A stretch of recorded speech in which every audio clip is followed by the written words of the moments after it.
Hi guys, কেমন আছেন? আশা করি সবাই ভালো আছেন। তো আমি আলহামদুলিল্লাহ ভালো আছি। আর আমি এইচডি রুবেল। আর আজকে কিন্তু পর্ব নম্বর 4। আর আজকে সারাদিন যা করব সব কিছুই কিন্তু শেয়ার করব আজকের ভিডিওতে। তো আজকে সকাল সকাল বেরিয়ে পড়লাম, কারণ এখন একটু ধানমলার চাপ বেশি। তো এখন ধানমলতে যাব। তো আজকে এই কিছুদিন একটু ধানমলার চাপটা একটু বেশি হবে, কারণ এখন সবাই ধান দিতে এসে। তো এই কারণে কিন্তু এখন ধানমলতে যাব। আর আমার মেশিনটা রেখে গিয়েছিলাম পরশু দিন। তো কালকে সারাদিন কিন্তু ধানমলা হয়নি, গাড়ি চালাইছিলাম। আর আজকে কিন্তু ধান মলতে হবে, তো ধানমলার কাছে যাব।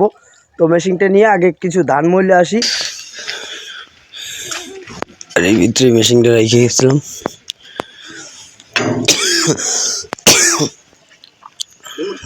বাড়ির ভিতরে বাইর করলাম এই ধান কাটা মলমু। তো এই মেশিন ধান কাটা আগে মলি, তারপর আর এক দাগ আছে, ওই দাগটা মরলে তারপরে হয়তো অন্য কাজ করব। বেশি সময় লাগবে না। সকালবেলা কিছু না খাওয়ার কারণে আসলে ধান মলতে অনেক কষ্ট আছে। তো এই কারণে এখন কিছু হালকা পাতলা খাইলেই চার দোকান দিয়া।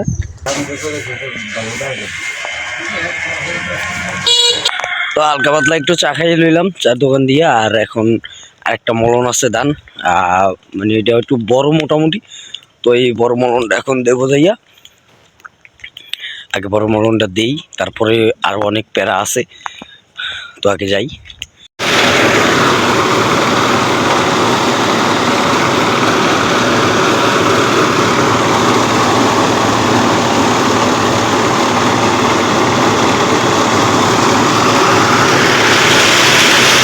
তো হঠাৎ করে রাশিটা খুব ভালো হয়ে গেল। তেল নাই, মেশিন গাছে বন্ধ হইয়া অর্ধেক ধান মলছি। আর ধান মলতে পারলাম না, এখন তেল আনতে যাইতে হবে। তো ড্রাম লইয়া এখন তেল আনতে যাবো। তো আগে যাইতে হবে বাড়ি, আর বাড়ি যেয়ে ড্রাম লইতে হইব। আর আমার গাড়ি আছে, তো গাড়ি লইয়ে যাম। তো আগে তেলটা নিয়ে আসি। তো আগে খাওয়া দাওয়া করি, তারপরে তেল আনতে যাবো। তো গাড়িটা এখন বাড়ি করি নেই। তো আগে খাওয়া দাওয়া শেষ করি। তো লইলাম একটা মাছ। তো সকালবেলার খাবার। আর এখন বাজে কিন্তু 10টা বেজে গেছে। তো আসলে মেঘলা মেঘলা, তো এই কারণে বোঝা যাচ্ছে না যে আসলে সময় কেমন। তো আগে খাওয়া দাওয়াটা শেষ করি।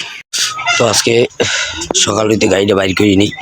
আর এখন বাইর করবো, কারণ তেল আনতে যাইতে হইবে। আমার তেল আনতে যাইতে হইবে, এই কারণে গাড়িটা সকাল হইতে বাইর করি নি। কিন্তু এখন গাড়িটা আগে বাইর করে তেল 5টা নিয়ে আসি।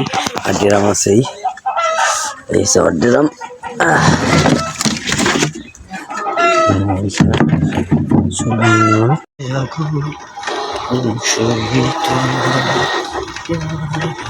তেল লইলাম 5টা, আর পান দিলাম একগাল মুহে।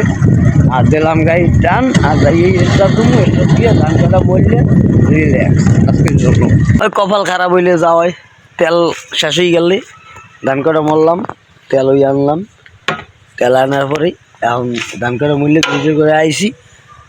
আর এই যে অ্যাঙ্গেল একখান সূর্য পড়ছে।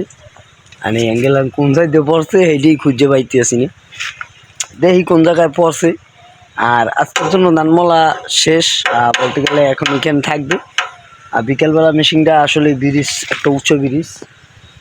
এই ব্রিজটা আসলে আমার পক্ষে সম্ভব না উড়ান।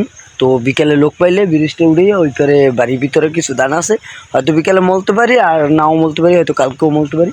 তো মেশিনটা আজকে এখন এইখানে রেখে গেলাম। আর এখন তো প্রায় 12:30 বাজে গেছে। তো আর এই গাড়ি আছে, তো দেখি গাড়িটা নিয়ে হয়তো বাইরে যদি হয়তো পকেট খরচার টাকাও হইলে তো হইলো, না হইলে নেই। আগে দেখি যে এই মালটা কোন জায়গাতে খুললে পড়ছে। তো এটা যদি ঠিক করতে পারি তো করলাম, আর না পারি তো হয়তো 2-1 দিন পরে বাজারে নিয়ে যেয়ে ঠিক করব। তো আগে এটা কমপ্লিট করি, মেশিনটা এখানে রাইখা বাড়ির দিকে যাব।